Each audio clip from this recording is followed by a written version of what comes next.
ಅತ್ಯಂತ ಪ್ರೀತಿಯುಳ್ಳ ಸಹೋದರ ಸಹೋದರಿಯರೇ, ಮತ್ತೊಂದು ಕ್ಷಮೆ ದಿನದ ಧ್ಯಾನಕ್ಕಾಗಿ ನಾನು ನಿಮ್ಮನ್ನು ಪ್ರೀತಿಯಿಂದ ಸ್ವಾಗತಿಸ್ತೇನೆ. ಮನ್ನಣೆ ನಮ್ಮ ಸಮಾಜಕ್ಕೆ ಹರಡಿರುವಂಥ ಅತ್ಯಂತ ದೊಡ್ಡ ರೋಗ ಇತ್ತೀಚಿನ ದಿನಗಳಲ್ಲಿ. ಪ್ರತಿಯೊಬ್ಬರೂ ಕೂಡ ಇತರರಿಂದ ಗೌರವವನ್ನು, ಮನ್ನಣೆಯನ್ನು ದೊರಕಿಸಿಕೊಳ್ಳಬೇಕೆಂದು ಹಠಕ್ಕೆ ಬಿದ್ದಂತೆ ಕಾಣ್ತದೆ. ತಮಗಿರುವಂಥ ಅವಕಾಶ, ಅಧಿಕಾರ, ಸೌಲಭ್ಯ ಮತ್ತು ಸವಲತ್ತುಗಳ ಮೂಲಕ ಮನ್ನಣೆಯನ್ನು ಪಡೆಯುವಂಥ ಅವಸರದಲ್ಲಿ ಎಲ್ಲರೂ ಇದ್ದಾರೆ. ಹೀಗೆ ಮನ್ನಣೆ ಗಳಿಸುವ ಭರದಲ್ಲಿ ಪರಸ್ಪರ ಪರಿಶುದ್ಧವಲ್ಲದ ಪೈಪೋಟಿ, ಅಸಮಾಧಾನ, ದ್ವೇಷ ಮತ್ತು ಮತ್ಸರಗಳೆಂಬ ಅನಾಹುತಗಳನ್ನು ಸೃಷ್ಟಿಸ್ತಾ ಇದ್ದಾರೆ. ಪರಸ್ಪರ ಗೌರವ, ಪ್ರೀತಿ, ಐಕ್ಯತೆ, ಅನ್ಯೋನ್ಯ ಭಾವ ಇವೆಲ್ಲವೂ ಕೇವಲ ಮಾತುಗಳಲ್ಲಿ ಮಾತ್ರ ಇರುವಂತೆ ಕಾಣ್ತದೆ.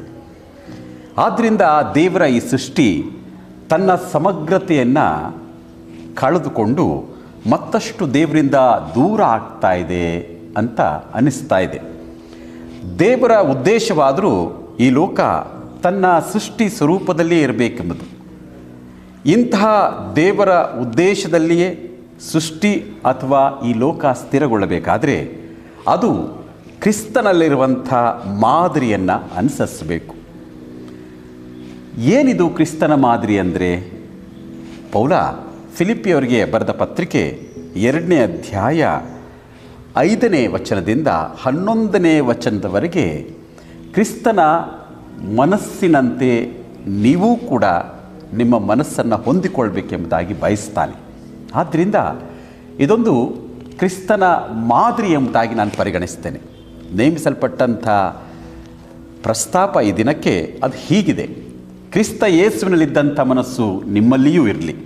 ಫಿಲಿಪ್ಪಿ 2ನೇ ಅಧ್ಯಾಯ 5ನೇ ವಚನದಿಂದ ನಾನು ಅದನ್ನು ಓದಲಿಕ್ಕೆ ಇಷ್ಟಪಡ್ತೇನೆ. ಭಾಳ ಸುಂದರವಾದಂಥ ವಾಕ್ಯ ಭಾಗ. ಕ್ರಿಸ್ತ ಯೇಸುವಿನಲ್ಲಿದ್ದಂಥ ಮನಸ್ಸು ನಿಮ್ಮಲ್ಲಿಯೂ ಇರಲಿ. ಆತನು ದೇವ ಸ್ವರೂಪನಾಗಿದ್ದರೂ ದೇವರಿಗೆ ಸರಿಸಮಾನನಾಗಿರುವುದೆಂಬ ಅಮೂಲ್ಯ ಪದವಿಯನ್ನು ಬಿಡಲೊಲ್ಲೆನು ಎಂದೆಣಿಸದೆ ತನ್ನನ್ನು ಬರಿದು ಮಾಡಿಕೊಂಡು ದಾಸನ ರೂಪವನ್ನು ಧರಿಸಿಕೊಂಡು ಮನುಷ್ಯರಿಗೆ ಸದೃಶನಾದನು. ಹೀಗೆ ಆತನು ಆಕಾರದಲ್ಲಿ ಮನುಷ್ಯನಾಗಿ ಕಾಣಿಸಿಕೊಂಡಿದ್ದಾಗ ತನ್ನನ್ನು ತಗ್ಗಿಸಿಕೊಂಡು ಮರಣವನ್ನು, ಅಂದರೆ ಶಿಲುಬೆಯ ಮರಣವನ್ನಾದರೂ ಹೊಂದುವಷ್ಟು ವಿಧೇಯನಾದನು.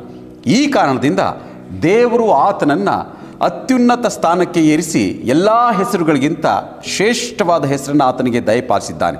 ಆದುದರಿಂದ ಸ್ವರ್ಗ, ಮರ್ತ್ಯ, ಪಾತಾಳಗಳಲ್ಲಿರುವರೆಲ್ಲರೂ ಯೇಸುವಿನ ಹೆಸರಿನಲ್ಲಿ ಅಡ್ಡಬಿದ್ದು ಯೇಸು ಕ್ರಿಸ್ತನನ್ನು ಒಡೆಯನೆಂದು ಪ್ರತಿಜ್ಞೆ ಮಾಡಿ ತಂದೆಯಾದ ದೇವರಿಗೆ ಘನವನ್ನು ಸಲ್ಲಿಸುವರು.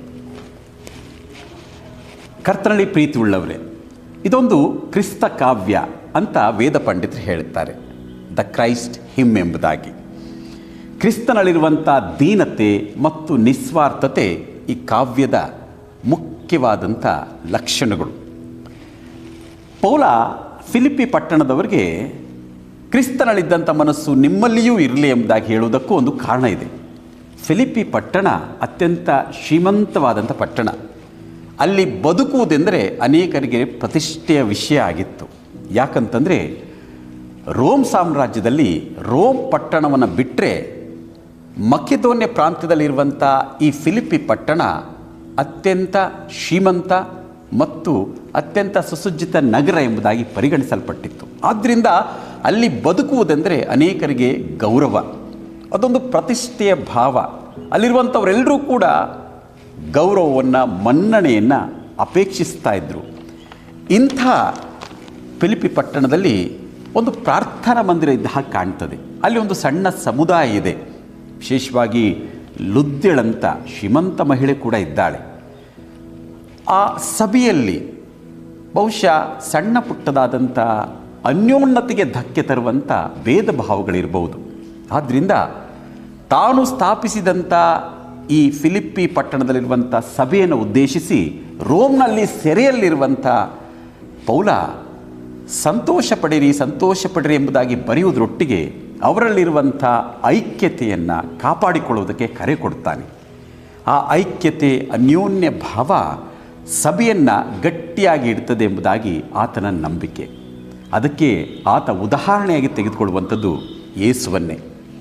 ಈ ವಾಕ್ಯ ಭಾಗ ವಿಶೇಷವಾಗಿ ನಾನು ಮೊದಲೇ ಹೇಳಿದ ಹಾಗೆ ಯೇಸುವಿನ 2 ಪ್ರಧಾನವಾದಂಥ ಲಕ್ಷಣಗಳನ್ನು ನಮ್ಮ ಮುಂದಿಡುತ್ತದೆ. ಮೊದಲನೇದಾಗಿ ಯೇಸುವಿನಲ್ಲಿದ್ದಂಥ ದೀನತೆ. ಕ್ರಿಸ್ತನಲ್ಲಿ ಕಾಣಸಿಗುವಂಥ ಶ್ರೇಷ್ಠ ಗುಣ ಅದು ದೀನತೆ. ದೇವರು ಈ ಲೋಕವನ್ನು ಪಾಪದಿಂದ ಬಿಡುಗಡೆ ಮಾಡೋದಕ್ಕಾಗಿ ತನ್ನನ್ನೇ ಬರಿದು ಮಾಡಿಕೊಂಡಂಥದ್ದನ್ನು ಯೇಸುವಿನ ಜೀವನ, ಶ್ರಮೆ ಹಾಗೂ ಮರಣ ಸೂಚಿಸ್ತದೆ. ತನ್ನ ಸ್ಥಿತಿಯನ್ನು ಬಿಟ್ಟು ದೀನನಾಗುವಂಥದ್ದು ಯಾರಿಗೂ ಕೂಡ ಸುಲಭದ ಮಾತಲ್ಲ. ಆದ್ದರಿಂದ ಯೇಸುವಿನ ದೀನನಾಗುವಂಥ ಈ ಕಾರ್ಯವನ್ನು ಪೌಲ ಕೃಪೆ ಎಂಬುದಾಗಿ ಕರೀತಾನೆ. ಕೊರಿಂಥದವರಿಗೆ ಬರೆದ 2ನೇ ಪತ್ರ 8ನೇ ಅಧ್ಯಾಯ 9ರಲ್ಲಿ ಪೌಲ ಹೇಗೆ ಹೇಳ್ತಾನೆ, ನಮ್ಮ ಕರ್ತನಾದ ಯೇಸು ಕ್ರಿಸ್ತನ ಕೃಪೆಯು ನಿಮಗೆ ಗೊತ್ತಾಗಿದೆಯಲ್ಲ, ಆತನು ಐಶ್ವರ್ಯವಂತನಾಗಿದ್ದು ತಾನು ಬಡತನದಲ್ಲಿ ಸೇರುವುದರಿಂದ ನೀವು ಐಶ್ವರ್ಯವಂತರಾಗಬೇಕೆಂದು ನಿಮಗೋಸ್ಕರ ಬಡವನಾದನು. ದೀನತೆಯ ಗರಿಷ್ಠ ಮಟ್ಟ ಶಿಲುಬೆಯ ಮೇಲೆ ಮತ್ತಷ್ಟು ನಮಗೆ ಕಾಣಸಿಗ್ತದೆ. ದೇವ ಸ್ವರೂಪನಾದಂಥವನು ಒಬ್ಬ ಮನುಷ್ಯನಾಗಿ ಅತ್ಯಂತ ಹೀನಾಯ ಸ್ಥಿತಿಯಲ್ಲಿ ಶಿಲುಬೆಯ ಮೇಲೆ ಯೇಸು ಕಾಣಸಿಗ್ತಾನೆ. ತನ್ನನ್ನು ಸಂಪೂರ್ಣವಾಗಿ ಬರಿದು ಮಾಡಿಕೊಳ್ಳುತ್ತಾನೆ. ಎಲ್ಲ ಇದ್ದಂಥವನು ಕೇವಲ ಒಬ್ಬ ಆಳಿನಂತೆ, ಏನೂ ಇಲ್ಲದಂತೆ ತನ್ನನ್ನು ಸಮರ್ಪಿಸಿಕೊಂಡದ್ದು ಚರಿತ್ರೆಯಲ್ಲಿ ಒಂದು ಆಶ್ಚರ್ಯವಾದಂಥ ಘಟನೆ. ಇಂಥ ಕ್ರಿಸ್ತನಲ್ಲಿ ನಾವಿರುವುದೇ ಶ್ರೇಷ್ಠ ಆಶೀರ್ವಾದ ಎಂಬುದಾಗಿ ಪೌಲ ಹೇಳ್ತಾನೆ. ಆದ್ದರಿಂದ ಯೇಸುವಿನ ದೀನತೆ ಬಹಳ ಶ್ರೇಷ್ಠವಾದಂಥ ಗುಣ. ಆತನಲ್ಲಿದ್ದಂಥ ಮನಸ್ಸು ದೀನ ಮನಸ್ಸು, ಆ ಮನಸ್ಸು ನಿಮ್ಮಲ್ಲಿಯೂ ಇರಬೇಕೆಂಬುದಾಗಿ ಪೌಲ ತನ್ನ ಸಭೆಗೆ ಉದ್ದೇಶಿಸಿ ಮಾತನಾಡ್ತಾನೆ.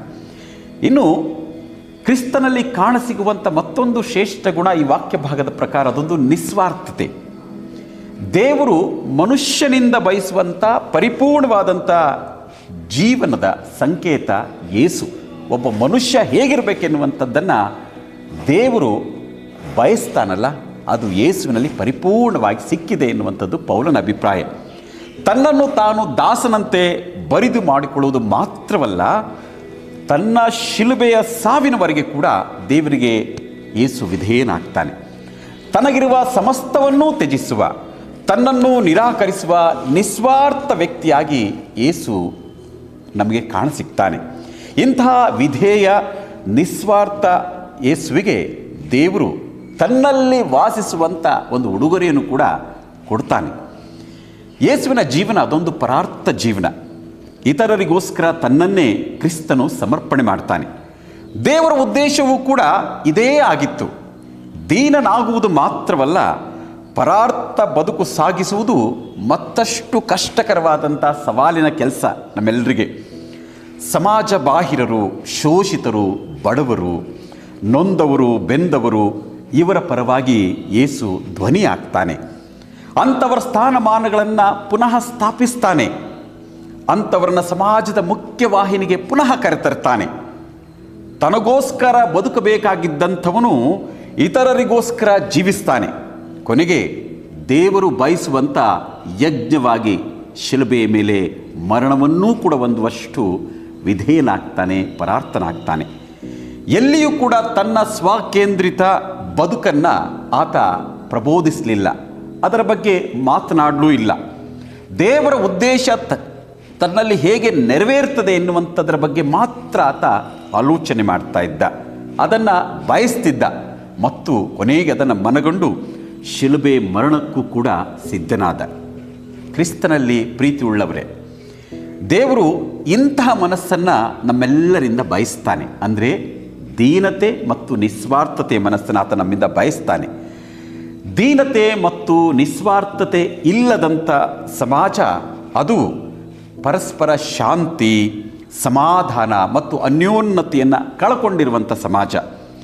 ಸಭೆ ಶಿಲುಬೆಯ ಧ್ಯಾನಗಳನ್ನು ಇತ್ತೀಚಿನ ದಿನಗಳಲ್ಲಿ ಪ್ರಾರಂಭ ಮಾಡಿದೆ ಮತ್ತು ಅದರಲ್ಲಿ ತೊಡಗಿಸಿಕೊಳ್ತಾ ಇದೆ. ಆದ್ದರಿಂದ ಇಡೀ ಸಭೆಯಾಗಿ ನಾವೆಲ್ಲರೂ ದೀನತೆ ಮತ್ತು ನಿಸ್ವಾರ್ಥತೆಯ ಸಾಧನೆಗಳಾಗೋಣ. ನಮ್ಮಲ್ಲಿರುವಂಥ ಇಂಥ ಸಾಕ್ಷಿ ಪ್ರಜ್ಞೆಯನ್ನು ಈ ದಿನಗಳಲ್ಲಿ ನಾವು ಮಾಡುವಂಥ ಧ್ಯಾನದ ಮೂಲಕ ವೃದ್ಧಿ ಮಾಡಿಕೊಳ್ಳೋಣ. ಕ್ಷೋಭೆ ತುಂಬಿದ ಸಮಾಜದೊಳಕ್ಕೆ ದೀನತೆ ಮತ್ತು ನಿಸ್ವಾರ್ಥತೆಯ ಸಂದೇಶ ಹೊತ್ತು ಸಾಗೋಣ, ಯೇಸುವಿನ ಸಾಧನೆಗಳಾಗೋಣ.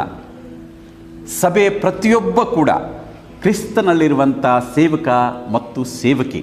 ಆದ್ದರಿಂದ ಕ್ರಿಸ್ತನಲ್ಲಿರುವಂಥ ಪ್ರತಿಯೊಬ್ಬ ಕೂಡ ಕ್ರಿಸ್ತನ ಹಾಗೆ ದೀನನಾಗುವಂಥದ್ದು, ನಿಸ್ವಾರ್ಥನಾಗುವಂಥದ್ದು ಇಂದಿನ ಅತ್ಯಂತ ಅಪೇಕ್ಷಿತ ಗುಣ. ಇಂಥ ಸಾಧನೆಗಳಾಗಲು ನಾವು ಯಾವಾಗ ಬಯಸ್ತೇವೆ ಆಗ ದೇವರೇ ನಮ್ಮನ್ನು ಉನ್ನತ ಸ್ಥಾನಕ್ಕೆ ಏರಿಸ್ತಾನೆ. ಕ್ರಿಸ್ತನ ದೀನತೆ ಮತ್ತು ನಿಸ್ವಾರ್ಥತೆ ಆತನಿಗೆ ಶ್ರೇಷ್ಠತೆ ಮತ್ತು ಅಧಿಕಾರವನ್ನು ಒದಗಿಸಿಕೊಡ್ತದೆ. ಫಿಲಿಪ್ಪಿಯವರಿಗೆ ಬರೆದ ಪತ್ರಿಕೆ ಇದೇ ಅಧ್ಯಾಯದಲ್ಲಿ, ಅಂದರೆ 2ನೇ ಅಧ್ಯಾಯದಲ್ಲಿ 9, 10 ಮತ್ತು 11ನೇ ವಚನದಲ್ಲಿ ಕ್ರಿಸ್ತನಿಗೆ ದೇವರು ಕೊಟ್ಟಂಥ ಅಧಿಕಾರ ಮತ್ತು ಮನ್ನಣೆಯನ್ನು ಪೌಲ ವಿವರಿಸ್ತಾನೆ. ಅಧಿಕಾರ ಮತ್ತು ಮನ್ನಣೆಗಳು ನಾವು ಸಂಪಾದಿಸುವಂಥ ಸಂಗತಿಗಳಲ್ಲ, ಅವು ನಮ್ಮ ಗುಣ ಮತ್ತು ನಾವು ಅನುಸರಿಸುವ ಮೌಲ್ಯಗಳಿಂದ ನಮಗೆ ದೊರಕಬೇಕು. ಆದ್ದರಿಂದ ನಾವು ಮನ್ನಣೆ ಅಧಿಕಾರಗಳಿಗೋಸ್ಕರ ಪ್ರಯತ್ನ ಪಡದೆ ಕ್ರಿಸ್ತನು ನಮಗೆ ತೋರಿಸಿದಂಥ ದೀನತೆ ಮತ್ತು ನಿಸ್ವಾರ್ಥತೆ ಎನ್ನುವಂಥ ಮಾದರಿಯ ಜೀವನವನ್ನು ಅನುಸರಿಸುವ ಪ್ರಯತ್ನ ಮಾಡೋಣ. ಪೌಲ ಕ್ರಿಸ್ತನಲ್ಲಿದ್ದಂಥ ಮನಸ್ಸು ನಿಮ್ಮಲ್ಲಿಯೂ ಇರಲಿ ಎನ್ನುವಂಥದ್ದು ಇದನ್ನೇ. ದೀನತೆಯೇ ಶ್ರೇಷ್ಠತೆ ಎಂಬ ಮೌಲ್ಯ ನಮ್ಮದಾಗಲಿ, ನಿಸ್ವಾರ್ಥತೆಯೇ ನಮ್ಮ ಸಾಧನೆ ಆಗಲಿ. ದೇವರು ನಮ್ಮೆಲ್ಲರನ್ನ ಆಶೀರ್ವದಿಸಲಿ. ಆಮೇನ್.